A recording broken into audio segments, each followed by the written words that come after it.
Hello viewers, मैं हूं doctor Bharti Kashyap, director Kashyap memorial eye hospital, Ranchi, Jharkhand. मैं कैटरेक्ट और रिफ्रैक्टिव सर्जरी की स्पेशलिस्ट हूं और आज मैं डिस्कस करने वाली हूं केराटोकोनस के डिफरेंट ट्रीटमेंट्स के बारे में। हम जनरली केराटोकोनस को किस तरह से ट्रीट करते हैं।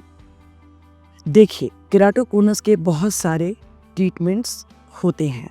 फर्स्ट पार्ट में मैं आपको बताऊंगी कि फर्स्ट यानी अर्ली स्टेज पे अगर केराटोकोनस को डायग्नोज कर लें तो हम उसका ट्रीटमेंट कैसे करेंगे। देखिए, केराटोकोनस जो हमारी आँखों में बीमारी है, यह आँखों की पुतली यानी हमारी आँख का जो सबसे आगे वाला लेंस के आगे जो पारदर्शी भाग होता है, इसकी बीमारी होती है।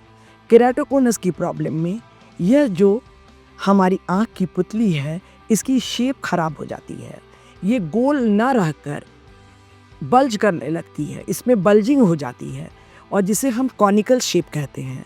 इसलिए इस बीमारी का नाम केराटोकोनस दिया जाता है, क्योंकि शेप खराब हो जाती है और बल्ज हो जाता है और कॉनिकल हो जाती है कॉर्निया।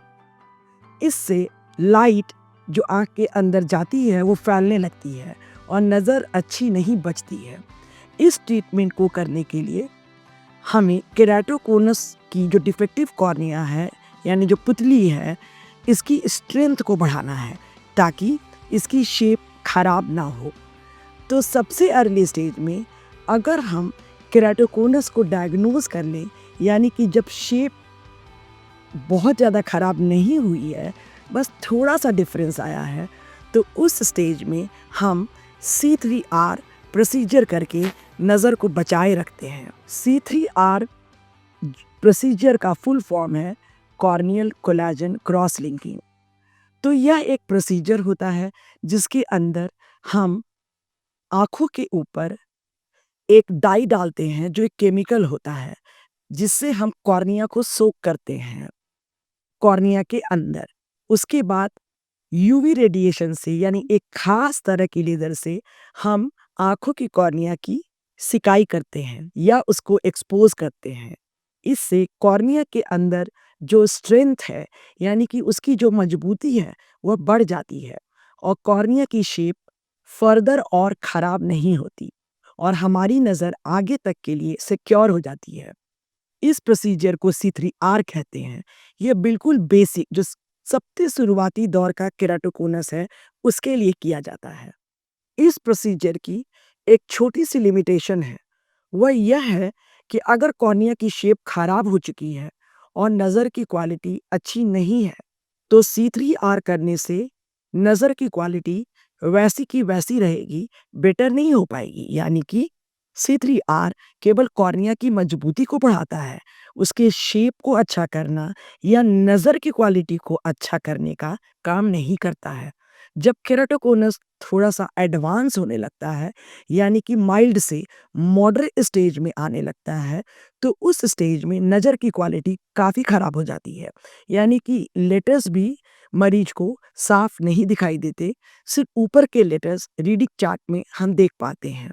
ऐसे केसेस में हमें केवल C3R न करके C3R के साथ कुछ ऐसा भी करना होता है जिससे कि पुतली की शेप भी वापस अच्छी हो जाए। और अब पुतली की शेप को वापस से अच्छा करने के कुछ ऑप्शंस हैं, जिनमें से सबसे ज़्यादा एडवांस ऑप्शन है ट्रांस PRK असिस्टेड C3R।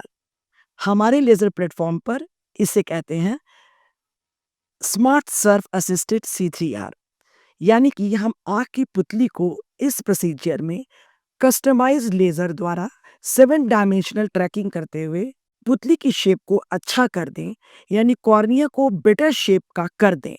उस बेटर शेप में हम कॉर्निया की मजबूती को C3R करके बढ़ा दें। तो यह प्रोसीजर बहुत ही सिंपल होता है। इसके अंदर पहले हम पेशेंट को लेज़र की मशीन के नीचे लेटने बोलते हैं। वो लेज़र की एमिंग बीम पर फोकस करते हैं। कुछ ही सेकंड में कॉर्निया की शेप चेंज हो जाती है और अच्छी हो जाती है। कस्टमाइज्ड लेज़र हो जाने के बाद हम कॉर्निया को मजबूती देने के लिए क्रॉस लिंक करते हैं, यानी कि लेज़र के बाद शेप चेंज कर देने के बाद C3R करते हैं। तो बेसिकली हमने शेप को अच्छा कर दिया, जिससे कि विज़न की क्वालिटी इम्प्रूव हो गई और चश्मे का नंबर भी निकल गया। इसके बाद C3R लेज़र करने से हमने उस पोजीशन और शेप में आँख की पुतली यानी कॉर्निया को हमेशा के लिए सिक्योर कर दिया। तो यह होता है laser assisted topo guided surface ablation with C3R। इसके बहुत सारे नाम हैं। Topo guided customised ablation treatment या टीकैट, या फिर टोपो गाइडेड PRK, या फिर टोपो गाइडेड स्मार्ट सरफेस। और इन सब प्रोसीजर्स में थोड़े थोड़े डिफरेंस होते हैं, पर जो सबसे एडवांस प्रोसीजर है वह है श्विन एमेरिस मशीन पर होने वाला सरफेस एब्लेशन, जिसे स्मार्ट सरफेस कहते हैं, जो कि एक टेक्नोलॉजी है जिसमें बहुत सारे ऐसे फीचर्स ऐड किए गए हैं सरफेस एब्लेशन के प्लेटफॉर्म में, जो कि इसको बहुत ज़्यादा कस्टमाइजेबल और बहुत ज़्यादा प्रेडिक्टेबल बना देते हैं, जिससे नज़र की रिकवरी बेस्ट पॉसिबल मिल पाती है। केराटोकोनस के पेशेंट्स का लेज़र असिस्टेड C3R हम बहुत ही कॉमनली अपने कश्यप मेमोरियल आई हॉस्पिटल में करते हैं, और यह जनरली केराटोकोनस के पेशेंट्स में सबसे ज़्यादा एडवांस्ड और मोस्ट कॉमनली किया जाने वाला प्रोसीजर है हमारे हॉस्पिटल में। जाहिर सी बात है, क्योंकि यह बहुत एडवांस लेज़र प्लेटफॉर्म पर किया जाता है और इसमें एक्सपीरियंस और प्लानिंग दोनों काफ़ी इम्पॉर्टेंट है, इसलिए रिजल्ट्स वैरी कर सकते हैं फ्रॉम सेंटर टू सेंटर और फ्रॉम सर्जन टू सर्जन। इसमें नतीजा अलग हो सकता है। इस प्रोसीजर की सबसे बड़ी खूबी यह है कि प्रोसीजर हो जाने के 10 दिन बाद आप पेशेंट की आंख को देखकर यह बता ही नहीं सकते हैं कि इनकी आंखों को टच भी किया गया है, यानी कि इसका न तो कोई कट रहता है आंख पे, न कोई निशान छूटता है आंख पे, और लॉन्ग टर्म के लिए आंखें सुरक्षित रहती हैं। कॉम्प्लिकेशंस का लॉन्ग टर्म में मिनिमल रिस्क होता है, यानी कि सारे प्रोसीजर्स में मिलाकर सबसे safest procedure laser assisted C3R है, जो कि कस्टमाइज किया गया हो विथ 7 डायमेंशनल ट्रैकिंग। अब हम बात करते हैं कि अगर मॉडरेट केराटोकोनस से भी ज़्यादा आगे स्थिति चली गई है, यानी कि सिचुएशन यहाँ तक पहुँच गई है कि कॉर्निया बहुत ज़्यादा स्टीप हो गया है और हम कस्टमाइज्ड एब्रेजन्स का रिमूवल नहीं कर सकते हैं, और हम एब्रेजन का रिमूवल कस्टमाइज्ड लेजर से नहीं कर सकते हैं, तब हम क्या करते हैं? इस स्टेज में एक प्रोसीजर होता है ट्रेक। ट्रेक का फुल फॉर्म होता है topo guided removal of epithelium in keratoconus. यह एक ऐसा प्रोसीजर है जो एक्सक्लूसिवली, यानी कि only and only Schwind Amaris platform की लेजर मशीन पर ही किया जा सकता है, क्योंकि और कोई भी लेजर मशीन पर यह प्रोसीजर पॉसिबल ही नहीं है। ट्रैक प्रोसीजर के अंदर हम कॉर्निया के जो सबसे ज़्यादा कॉनिकल पोर्शन है उसको राउंड करते हैं, लेकिन बाकी सारा जो कॉर्निया होता है उसको ज़्यादा डिस्टर्ब नहीं करते। ट्रैक प्रोसीजर होने के बाद यूजुअली पेशेंट की विजन ड्रामेटिकली इम्प्रूव हो जाती है, और उसके बाद उसके चश्मे का नंबर या चश्मा हटाने के जो और प्रोसीजर हैं, जैसे कि IPCL या ICL के द्वारा इसको बहुत अच्छी नज़र मरीज को दी जा सकती है। तो ट्रिक का जो प्रोसीजर है वह similar to laser assisted C3R होता है, लेकिन टेक्निकली डिफरेंट होता है। इसमें भी लेजर मशीन के नीचे हम मरीज को कुछ सेकंड तक लेटने के लिए बोलते हैं। इसके बाद C3R प्रोसीजर करके कॉर्निया की मजबूती को बढ़ा देते हैं। जो मरीज सबसे ज़्यादा एडवांस स्टेज में चले गए हैं केराटोकोनस के, यानी कि जिनके अंदर लेजर पॉसिबल ही नहीं है, उनके लिए हमारे पास जो ऑप्शन बचता है वह है ट्रांसप्लांट, यानी कॉर्निया ट्रांसप्लांट। हम पतली और कॉनिकल हुई कॉर्निया की स्ट्रोमा, यानी कि उसकी जो डिफेक्टिव लेयर है उसको हटा देते हैं, और उसको रिप्लेस करने के लिए हम किसी डोनेटेड दान की गई आँख की कॉर्निया की स्ट्रोमा लेते हैं। हमारे जो पेशेंट हैं उनकी आँख पर दान की गई आँख की कॉर्निया की स्ट्रोमा को हम अटैच कर देते हैं। इस प्रोसीजर को हम कहते हैं डीप एंटीरियर लैमेलर केराटोप्लास्टी यानी कि डाल्क। डाल्क प्रोसीजर अगर हम सक्सेसफुली कर पाते हैं तो इसके बाद जो कॉर्निया प्रत्यारोपित की जाती है डाल्क में, वो कभी खराब नहीं होती।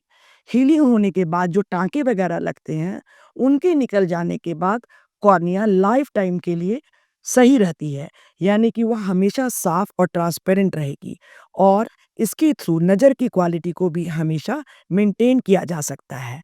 यानी कि डाल्क जो प्रोसीजर है, यह लगभग 100% सक्सेसफुल है। लेकिन इस प्रोसीजर को करने में जब हम अगर 100 लोगों को लेते हैं, तो डिपेंडिंग ऑन सर्जन के स्किल एंड एक्सपीरियंस हम 98 या 99 लोगों का ही सक्सेसफुली डाल्क कर पाते हैं।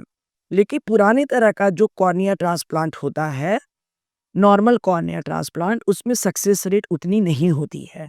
डाल्क प्रोसीजर का सबसे बड़ा एडवांटेज है कि पेशेंट की विजन ड्रामेटिकली इम्प्रूव हो जाती है और चश्मे का नंबर भी काफ़ी हद तक कम हो जाता है। इनफैक्ट 70 से 80% लोगों को रूटीन लाइफ में चश्मा लगाने की ज़रूरत पड़ती ही नहीं है। बाकी कुछ लोगों को थोड़ा बहुत चश्मे का नंबर लगता है, जिससे चश्मे के नंबर के बाद उनकी विजन बहुत क्रिस्प हो जाती है। यह है केराटोकोनस का करंट डे यानी आज की समय में सबसे एडवांस ट्रीटमेंट्स, जिनके सब ऑप्शंस मैंने आपको बताए। अर्ली केराटोकोनस के भी बताए, मॉडरेट केराटोकोनस के भी बताए और एडवांस केराटोकोनस के भी बताए।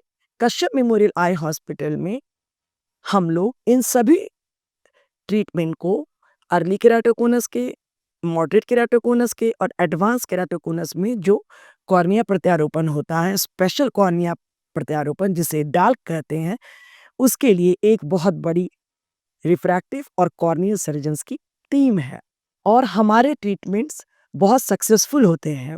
आशा करती हूँ आपको मेरा वीडियो अच्छा लगा होगा। हम आगे भी इस तरह का साइंटिफिक कंटेंट लाते रहेंगे। Please stay connected with us.